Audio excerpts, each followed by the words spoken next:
Tuhanku, menara yang teguh, kota benteng perlindunganku, Allah yang perkasa, Dia Bapa yang kekal, gunung batu keselamatanku.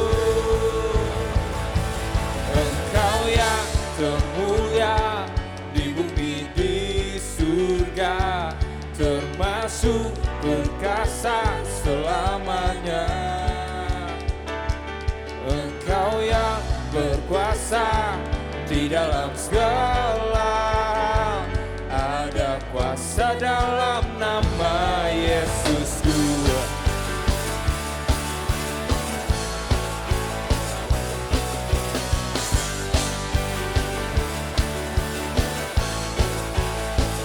Namanya Tuhanku, menara yang teguh, kota benteng perlindunganku, Allah yang perkasa, Dia Bapa yang kekal, gunung batu keselamatanku.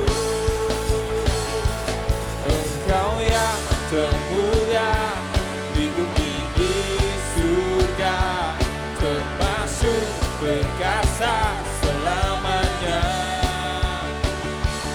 Engkau yang berkuasa di dalam segala, ada kuasa dalam nama Yesusku.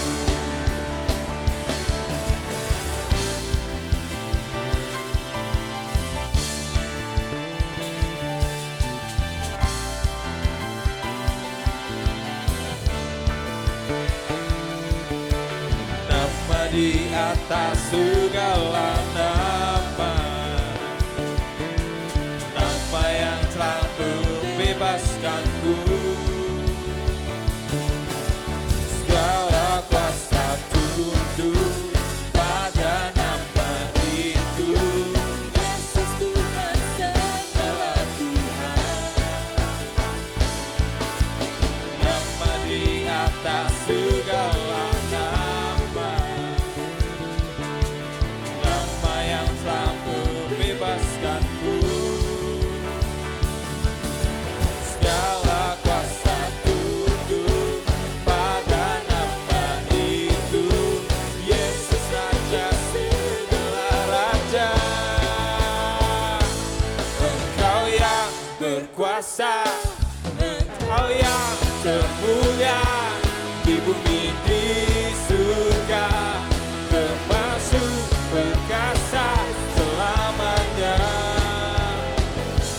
Engkau yang berkuasa di dalam segala, ada kuasa dalam nama Yesusku.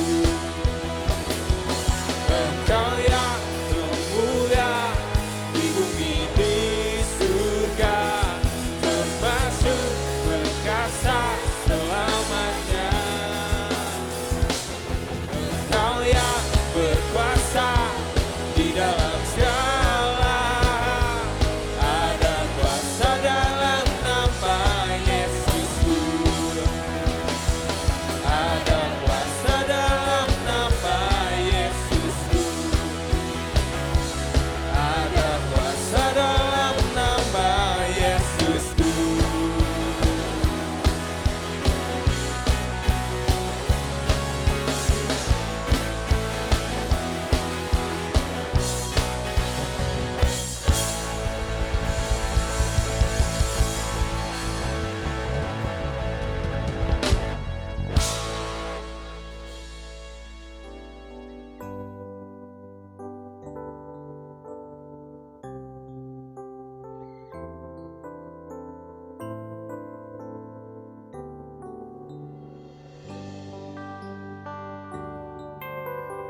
Tuhan, ku mau menyenangkan-Mu.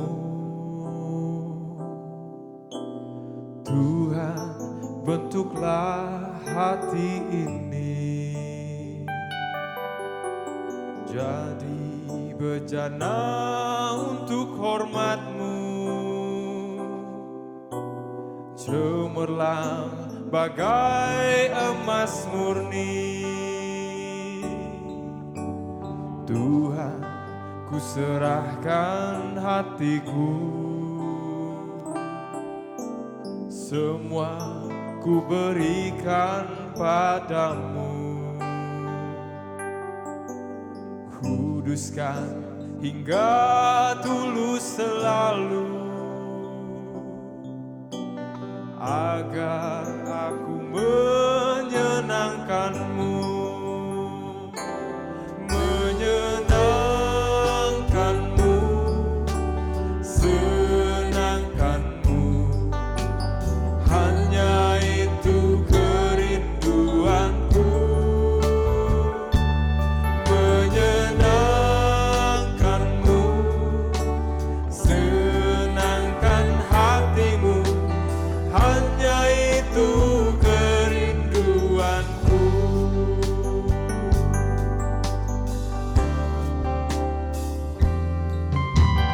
Tuhan, ku mau menyenangkan-Mu. Tuhan, bentuklah hati ini jadi bejana untuk hormat-Mu, cemerlang bagai emas murni. Tuhan, ku serahkan hatiku, semua ku berikan padamu. Kuduskan hingga tulus selalu, agar aku menyenangkan-Mu, menyenangkan-Mu, senangkan-Mu. Hanya itu kerinduanku, menyenangkan-Mu, senangkan hatimu. Hanya itu kerinduanku, menyenangkan-Mu, senangkan-Mu. Hanya itu kerinduanku, menyenangkan-Mu, senangkan hatimu. Hanya itu kerinduanku, menyenangkan-Mu, senangkan-Mu. Hanya itu kerinduanku, menyenangkan-Mu, senangkan hatimu. Hanya itu kerinduanku, hanya itu kerinduanku, hanya itu kerinduanku.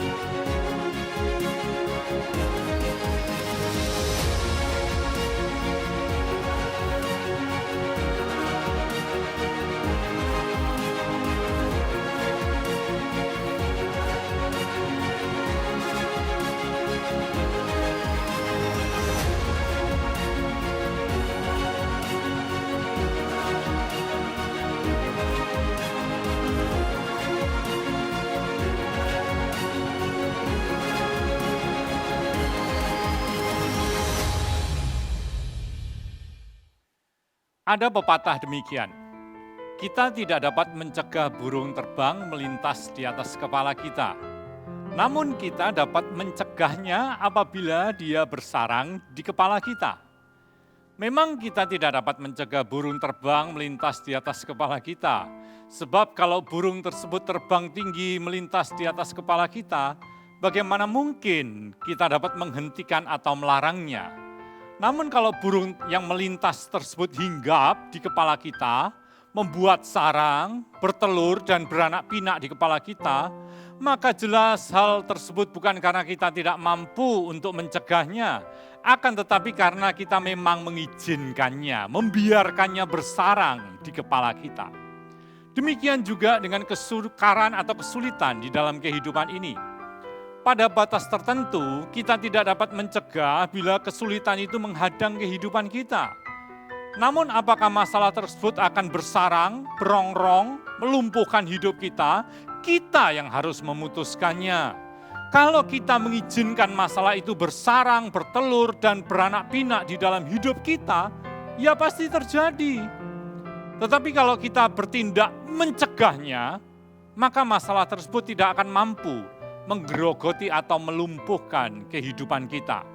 Ya, bila saat ini seluruh dunia sedang dilanda oleh wabah COVID-19, jelas hal tersebut bukan karena kita menginginkannya dan bukan karena pilihan kita. Wabah yang bukan hanya membawa masalah dalam hal kesehatan, juga membawa masalah dalam hal ekonomi, kehidupan sosial, dan berbagai perubahan dalam kehidupan masyarakat. Tidak sedikit perusahaan yang gulung tikar, orang kehilangan pekerjaan, rencana pernikahan yang harus ditunda, ibadah di gedung-gedung tidak dapat diselenggarakan seperti biasanya, dan masih banyak persoalan ataupun perubahan lainnya. Namun, apakah semua masalah dan perubahan itu akan merongrong hidup kita, melumpuhkan semangat juang kita, dan menenggelamkan masa depan kita? Kitalah yang harus memutuskannya. Kalau kita mengizinkannya, maka dengan segera masalah yang sedang kita hadapi tersebut akan memporak-porandakan kehidupan kita. Sebaliknya, kalau kita tidak mengizinkannya, maka walaupun badai persoalan itu datang menimpa kita, dia tidak akan mampu mengaramkan kehidupan kita.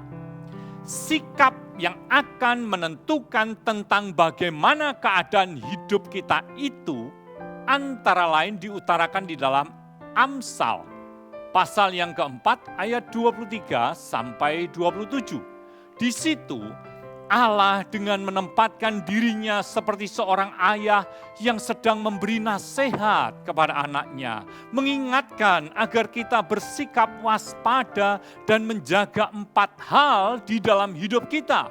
Menjaga 4 hal agar burung-burung kesukaran yang sedang terbang melintas tidak akan mampu hinggap dan bersarang di dalam kehidupan kita.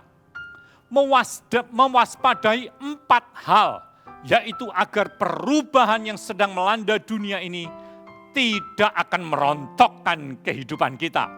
Di sepanjang bulan ini, kita akan membahas 4 hal yang perlu kita jaga dan waspadai tersebut. Bersikap waspada, seperti kewaspadaan seorang kapten kapal yang sedang mengarungi lautan yang penuh dengan batu karang dan yang sedang ditimpa oleh badai perubahan. Dia harus mengatur arah kapal tersebut agar tidak menabrak 4 batu karang yang ada di hadapannya. 4 batu karang yang dapat menenggelamkan kapal yang sedang ia kemudikan. Navigating through the changing season, menempuh pergantian musim dengan mewaspadai 4 hal. Dimulai dari kewaspadaan yang pertama, yaitu menjaga hati kita. Hal ini dituliskan di dalam Amsal pasal 4 ayat 23. Di situ dikatakan tentang bagaimana kita dan mengapa kita harus menjaga hati kita. Mari kita baca ayat tersebut, yaitu Amsal pasal 4 ayat 23 sampai 27.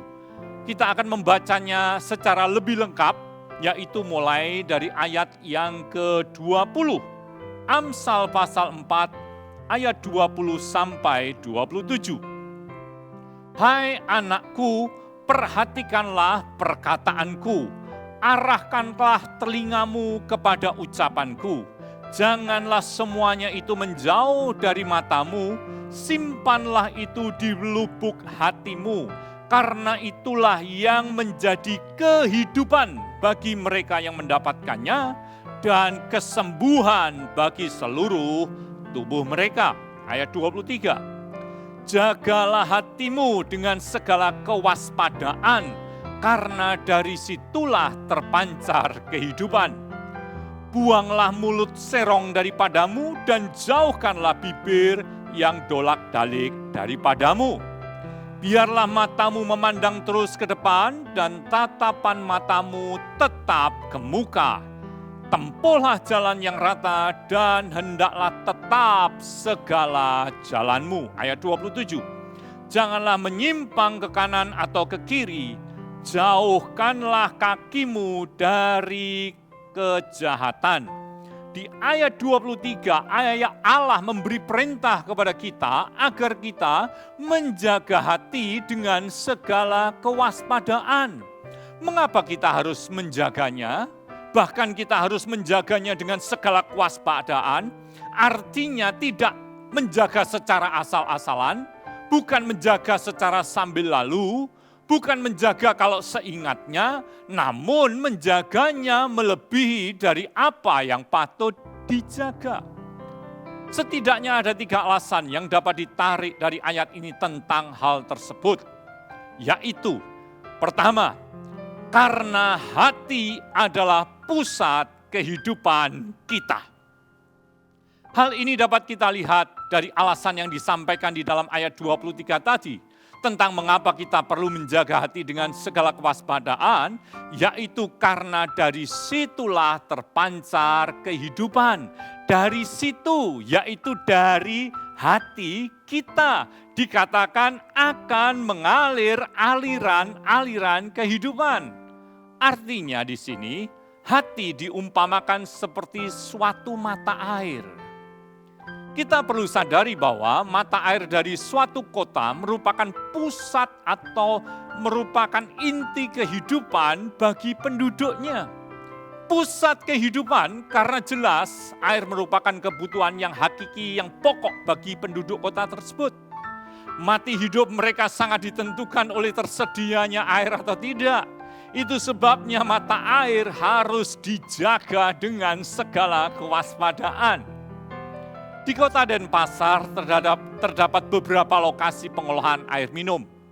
Dan biasanya tempat tersebut dijaga dengan ketat dan tidak sembarangan orang boleh masuk. Sebab kalau airnya sampai tercemar, maka dampaknya akan sangat fatal. Hal yang sama dengan hati kita. Dengan menggambarkannya sebagai mata air, maka berarti Amsal 4 ayat 23 tadi menjelaskan bahwa hati itu merupakan pusat dari kehidupan manusia. Oleh sebab itu di dalam Alkitab, baik di dalam Perjanjian Lama maupun Perjanjian Baru, diutarakan bahwa hati merupakan tempat bagi pikiran, perasaan, dan kehendak manusia. Ada cukup banyak ayat di dalam Alkitab yang mengutarakan hal tersebut. Sebagai contoh, tentang hati sebagai tempat orang untuk berpikir. Hal itu ditulis di dalam 1 Samuel pasal 27 ayat 1. Dicatat di situ bahwa Daud berpikir di dalam hatinya. Sedangkan tentang hati sebagai tempat orang yang berkehendak. Hal itu ditulis di dalam 1 Samuel 14 ayat 7. Di situ dicatat persetujuan yang disampaikan kepada Yonatan oleh pengawalnya agar ia melakukan niatan atau kehendak hatinya. Lebih jauh tentang hati sebagai tempat orang berperasaan. Hal ini dapat dilihat di dalam Amsal pasal 15 ayat 13. Di situ disebutkan tentang hati yang merasa gembira, berpikir, berniat atau berkehendak, dan berperasaan. Semua itu dilakukan orang di dalam hatinya. Bukankah ketiga hal itu, yaitu berpikir, berniat, dan berperasaan, merupakan kapasitas yang hakiki bagi manusia? Dan semuanya itu dilakukan di dalam hati. Oleh karena itu di dalam Alkitab, hati juga di dalam Alkitab hati itu sering disebut sebagai jiwa atau di dalam bahasa Inggrisnya soul. Hal ini menegaskan bahwa hati merupakan pusat dari kehidupan manusia. Pusat yang perlu dijaga dengan segala kewaspadaan. Alasan yang kedua mengapa kita harus menjaga hati dengan segala kewaspadaan, yaitu karena hati adalah sumber yang mempengaruhi kehidupan kita. Hal ini diutarakan di dalam Amsal pasal yang keempat ayat 23 tadi, yaitu di dalam kalimat karena dari situlah terpancar kehidupan. Artinya bagaimana keadaan hidup kita, hal itu sangat ditentukan oleh bagaimana keadaan dari hati kita. Sama seperti kalau sumber air dari suatu kota itu tercemar, maka seluruh penduduk kota itu pasti akan mengalami akibatnya.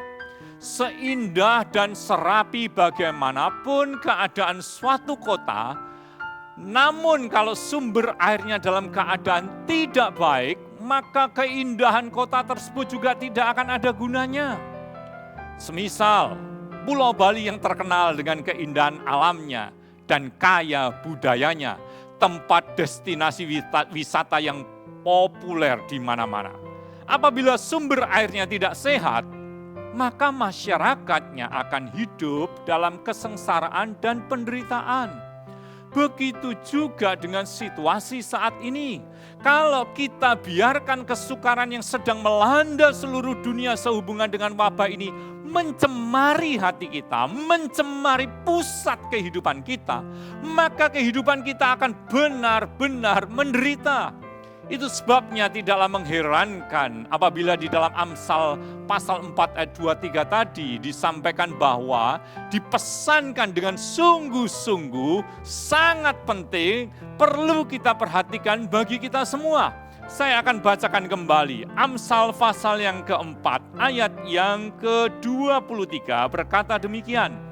Jagalah hatimu dengan segala kewaspadaan, karena dari situlah terpancar kehidupan. Di dalam masa wabah ini bukan hanya kita perlu mengenakan masker pada wajah untuk mencegah agar kita tidak terpapar oleh virus, kita juga perlu mengenakan masker di hati kita. Supaya dengan demikian hati kita tidak terpapar oleh kecemaran yang meruntuhkan kehidupan kita. Kita juga harus sering mencuci tangan agar bersih. Demikian juga kita perlu menjaga kebersihan hati kita agar tidak tercemari oleh pelbagai polusi kehidupan. Kecemaran atau polusi kehidupan seperti kekhawatiran, kekecewaan, kebimbangan, kesombongan, kepahitan, iri hati, amoralitas, dan semua hal yang tidak berkenan kepada Tuhan. Sebaik apapun keadaan seseorang secara lahiriah, sekaya apapun dan setinggi bagaimanapun kedudukan yang ia raih, dan setenar apapun nama yang bersangkutan, kalau hati yang bersangkutan cemar atau kotor, maka semua yang ia punyai dan sandang itu tidak akan membawa kebahagiaan dalam hidupnya. Itu sebabnya penting untuk menjaga hati dengan segala kewaspadaan. Sekarang alasan yang ketiga mengapa kita harus menjaga hati dengan segala kewaspadaan. Yaitu karena hati adalah tempat di mana masa depan kita akan ditentukan. Bukan hanya kehidupan kita di masa kini, tetapi juga kehidupan kita di masa depan. Untuk memahami itu kita perlu mengingat kembali fungsi dari hati seperti yang telah kita bahas tadi. Hati adalah tempat bagi manusia untuk berpikir, berkehendak, dan berperasaan. Kita menyadari bahwa ketiga-tiganya sangat mempengaruhi kehidupan kita. Dimulai dari pikiran. Kalau pikiran kita ini waras, genah, maka hidup kita pun akan waras, genah. Tapi kalau pikiran kita ini keblinger, maka hidup kita juga akan ikut keblinger. Kalau pikiran kita sehat, maka hidup kita akan menjadi sehat. Sebaliknya, kalau cara pikir kita itu ngawur, maka masa depan kita akan menjadi kabur. Hal itulah yang ditulis di dalam Amsal, pasal yang ke-23, ayat yang ke-7, bagian A mengatakan demikian. Sebab seperti orang yang membuat perhitungan dalam dirinya sendiri, demikianlah ia. Di dalam Alkitab bahasa Inggris New King James Version, ayat ini diterjemahkan sebagai berikut. For as he thinks in his heart, so is he. Sebab seperti orang yang berpikir dalam hatinya, demikianlah ia.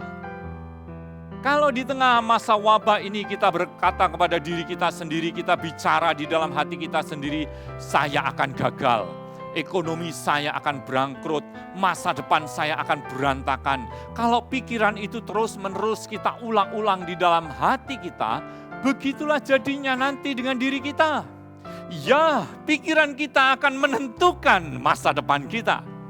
Selanjutnya tentang hati sebagai tempat orang berkehendak. Sebagaimana pikiran kita akan mempengaruhi masa depan kita, demikian juga dengan kehendak kita. Kehendak yang kita sadari ataupun yang tidak kita sadari akan menentukan keadaan kita. Disinilah peranan kebiasaan atau habits. Karena habit membuat kita bertindak tanpa berpikir. Dan kita berbuat menurut kehendak yang tidak kita sadari. Menurut penelitian, hanya 10% dari apa yang kita lakukan dikendalikan oleh pikiran kita.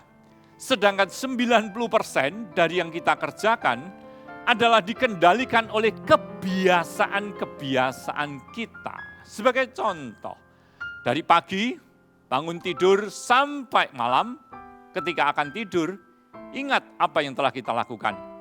Mulai dari berdoa, menggosok gigi, mandi, makan pagi, bekerja, makan siang, pulang dari tempat kerja, dan berbagai kegiatan di rumah sampai kita istirahat kembali.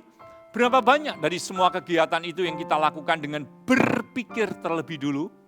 Dan berapa banyak yang kita kerjakan secara otomatis tanpa memikirkannya? Waktu kita menyendokkan makanan ke dalam mulut kita, apakah kita memikirkan setiap gerakan tangan yang kita lakukan? Ataukah semua itu berjalan otomatis dan tahu-tahu makanan di piring sudah habis? Semua itu berjalan karena kebiasaan, tanpa dipikirkan terlebih dulu, dan hanya didorong oleh keinginan atau kehendak dalam diri kita untuk makan.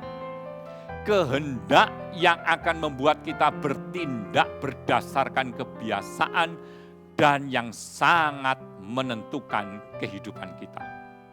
Yang terakhir, suka atau tidak suka, perasaan juga akan menentukan keadaan hidup kita. Tentang hal ini di dalam Amsal pasal yang ke-17, ayatnya yang ke-22, dituliskan demikian. Saya akan bacakan. Hati yang gembira adalah obat yang manjur, tetapi semangat yang patah mengeringkan tulang. Ayat ini menjelaskan bahwa perasaan tidak boleh diabaikan, sebab perasaan di dalam hati kita dapat menentukan keadaan jasmania diri kita. Masih banyak ayat lain di dalam Alkitab yang berbicara tentang hal itu. Semua itu menegaskan bahwasanya kita harus menjaga hati, menjaganya dengan segala kewaspadaan. Pertanyaannya sekarang, pertanyaan yang penting bagi kita adalah, bagaimana kita dapat menjaga hati kita? Menjaga hati dapat kita lakukan dengan menjaga pikiran, menjaga kehendak, dan menjaga perasaan kita. Karena itulah isi dari hati kita, yaitu pikiran, perasaan, dan kehendak. Jagalah pikiran kita atau imajinasi kita. Jangan berpikir yang kotor-kotor. Jagalah kehendak atau keinginan kita, jangan punya niat yang jahat. Jaga perasaan kita agar tidak dicemari oleh iri hati, kesombongan, kebencian, kepahitan, dan semua perasaan yang merusak kehidupan ini. Kita menjaga semuanya itu dengan membangun kebiasaan yang baru. Kita harus mengubah kebiasaan yang lama, yaitu kebiasaan dalam bentuk memikirkan hal-hal yang negatif, serta kebiasaan di dalam memelihara kehendak ataupun perasaan yang keliru. Kita harus mengubahnya dengan hidup dalam kebiasaan yang baru. Sama seperti pegawai bank yang bertugas di counter di meja depan, setiap hari mereka harus menerima uang tunai yang disetor oleh para nasabah. Di saat yang sama mereka harus menjaga bank tempat di mana mereka bekerja dari masuknya uang palsu. Bagaimana caranya? Yaitu melalui membiasakan diri dengan mengenali uang yang asli. Semakin mereka terbiasa dengan uang yang asli, begitu mereka menerima uang yang palsu, baru menyentuhnya dan melihatnya secara sekilas saja, mereka akan langsung tahu bahwa uang itu adalah uang palsu. Inilah pentingnya kebiasaan yang benar, kebiasaan yang baru, yaitu membuat kita terjaga dari semua pencemaran yang berusaha menyusup ke dalam hati kita. Kebiasaan yang benar, kebiasaan yang baru dan yang mengubah kebiasaan lama yang keliru. Kebiasaan baru seperti yang dituliskan di dalam Filipi, pasal yang keempat, ayat yang keenam sampai dengan ayat yang ke-8. Di situ ditulis agar kita membiasakan diri untuk mengisi hati kita dengan ucapan syukur kepada Allah, serta memenuhi hati kita dengan kebenaran tentang diri Allah sebagaimana yang ditulis di dalam Alkitab. Saya akan bacakan untuk Bapak, Ibu, Saudara-saudari Filipi pasal yang keempat ayat 6 sampai 8. Janganlah hendaknya kamu khawatir tentang apapun juga, tetapi nyatakanlah dalam segala hal keinginanmu kepada Allah dalam doa dan permohonan dengan ucapan syukur.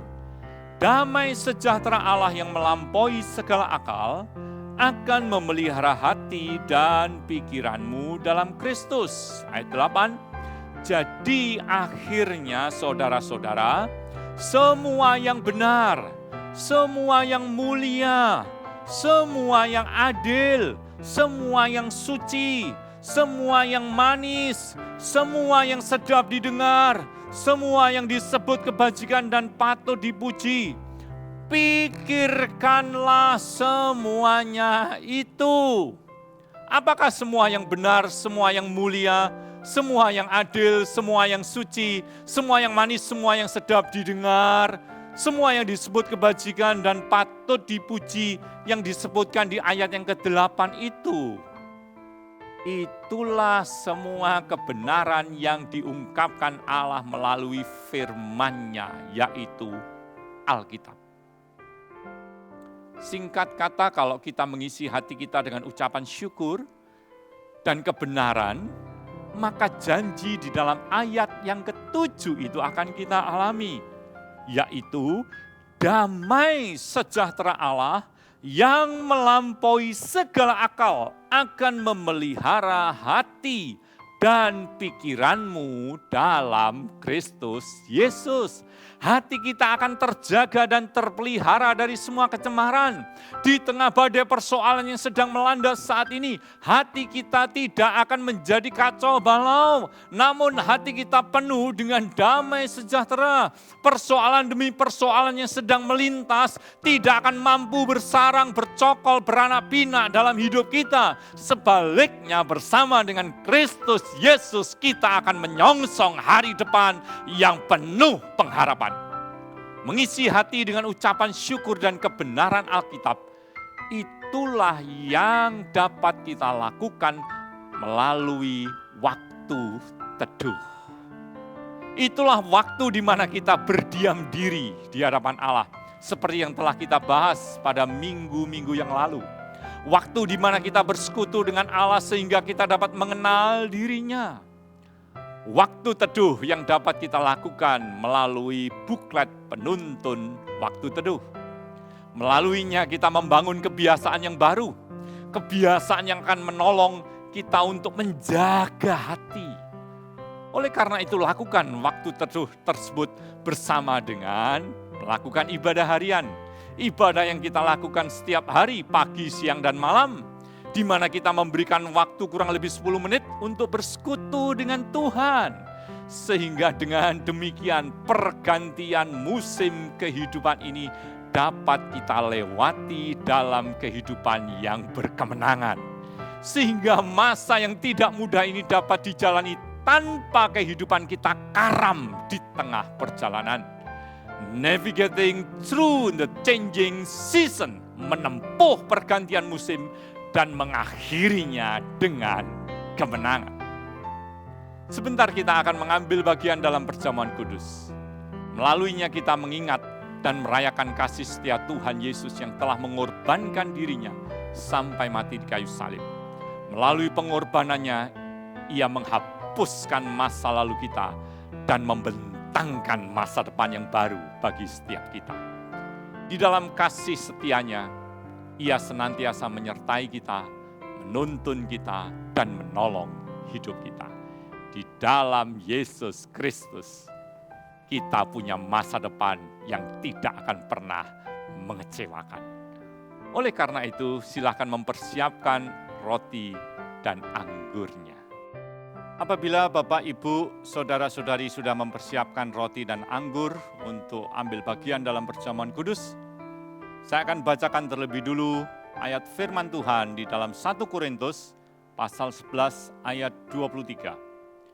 Sebab apa yang telah kuteruskan kepadamu telah aku terima dari Tuhan, yaitu bahwa Tuhan Yesus pada malam waktu ia diserahkan mengambil roti, dan sesudah itu ia mengucap syukur atasnya, ia memecah-mecahkannya dan berkata, inilah tubuhku yang diserahkan bagi kamu. Perbuatlah ini menjadi peringatan akan aku. Mari kita angkat roti di tangan kita. Tuhan Yesus, kami mengakui bahwa roti ini melambangkan persekutuan dengan tubuh-Mu yang telah diserahkan bagi kami. Karena begitu besar kasih-Mu, maka Engkau rela mati di kayu salib, menanggung dosa dan hukuman dosa umat manusia, sehingga hanya di dalam Engkau ada harapan yang pasti akan keselamatan. Engkau sendiri telah memikul dosa kami di dalam tubuh-Mu di kayu salib, supaya kami yang telah mati terhadap dosa hidup untuk kebenaran. Oleh bilur-bilur-Mu kami telah sembuh. Mari kita makan roti ini di dalam nama Tuhan Yesus Kristus.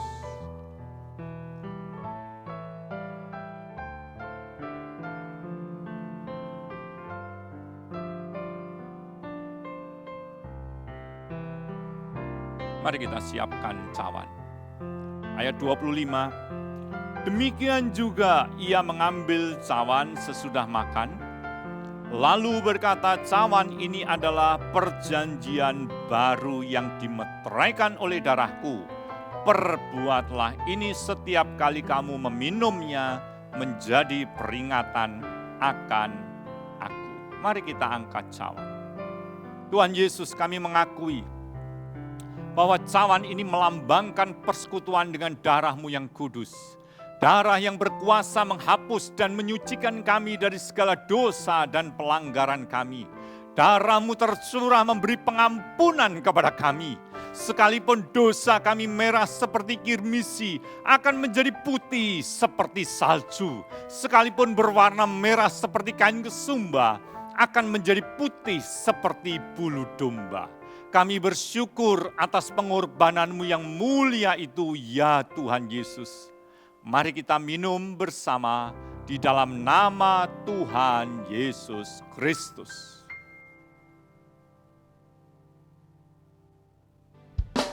Kemuliaan bagi Tuhan,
Bapak, Ibu, Saudara-saudari, ibadah minggu kita secara online akan segera berakhir.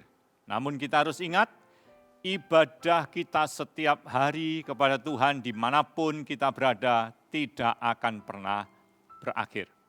Mari kita berdoa. Tuhan Yesus, Engkau tidak pernah membiarkan ataupun meninggalkan kami menjalani hidup ini seorang diri.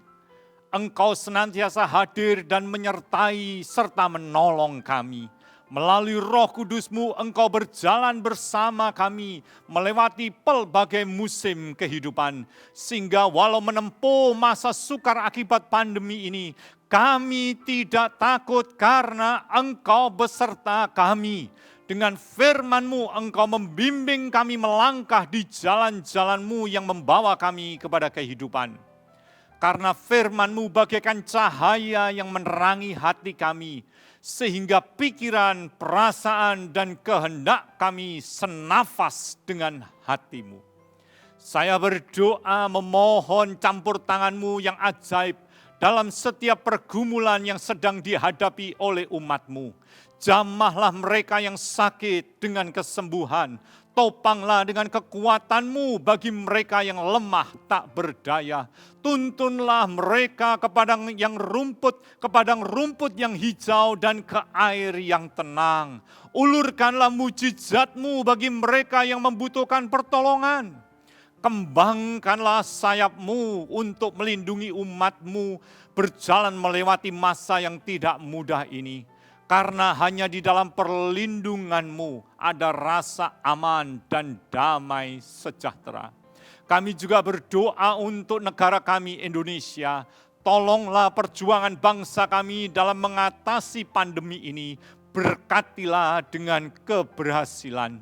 Anugerahkanlah hikmat-Mu agar setiap kebijakan yang diambil dapat berdampak positif terhadap kehidupan bangsa kami. Kami percaya di dalam campur tangan-Mu Tuhan, badai pandemi ini akan segera dapat kami akhiri. Jemaat yang Tuhan kasihi, angkatlah tangan dan terimalah berkat dari Allah Bapa, Putra, dan Roh Kudus. Tuhan memberkati dan melindungi engkau. Tuhan menyinari engkau dengan wajah-Nya dan memberi engkau damai sejahtera.